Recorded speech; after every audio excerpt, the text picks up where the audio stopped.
L'obtention d'un titre de séjour en France devrait être, dès l'année prochaine, conditionnée à une grande maîtrise de la langue française ainsi qu'à l'adhésion aux principes et aux valeurs du pays. L'obligation d'un niveau A2 de français et d'un test civique se précise. Ces mesures interviendront en application de la loi immigration, promulguée fin janvier 2024. Fin octobre dernier, le secrétaire d'État chargé de la citoyenneté, Othman Nasrou, avait annoncé la volonté de l'État à accélérer la mise en œuvre de cette loi. Le texte parle d'un niveau A2.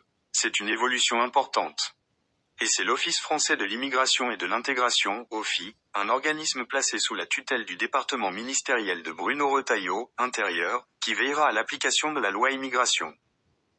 Plus particulièrement, cette administration sera chargée d'appliquer les mesures de l'accès à un titre de séjour sous réserve d'un niveau de langue A2 ainsi que d'un examen civique.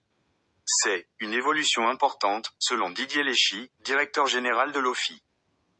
Intervenant ce mercredi 13 novembre devant la commission des lois du Sénat à l'occasion de sa reconduction à la tête de l'Office français de l'immigration et de l'intégration, le responsable a indiqué que son administration attend les arbitrages sur le niveau de langue attendu pour avoir un titre de séjour. Dans les prochaines semaines, l'enjeu de l'OFII sera en effet la mise en œuvre de la loi Darmanin sur l'immigration, adoptée en décembre 2023 et promulguée fin janvier 2024. Le texte parle d'un niveau A2. C'est une évolution importante, a expliqué l'intervenant, car, avant, les étrangers devaient seulement assister à des cours de français, a rappelé Didier Léchy. Selon lui, la philosophie a maintenant changé.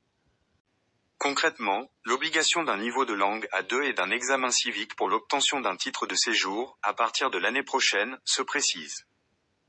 Plus loin, le directeur général de l'OFII, l'administration chargée de l'application de cette nouvelle mesure, propose aussi de prendre l'exemple des autres pays européens, notamment en termes d'antisémitisme. Nous pouvons nous inspirer de l'Allemagne. Le pays a fait évoluer l'accès à la nationalité autour de la question de l'antisémitisme. Dans le contexte présent, ce n'est peut-être pas anodin à avoir en tête, a-t-il lancé devant les sénateurs.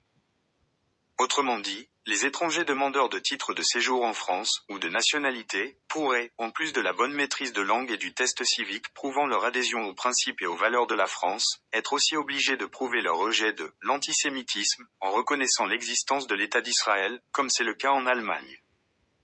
Il ne s'agit que d'une proposition du DG de l'OFII, mais vu l'évolution de la situation autour de cette question en France, rien n'empêchera le gouvernement à y réfléchir, voire de mettre en œuvre une mesure pareille.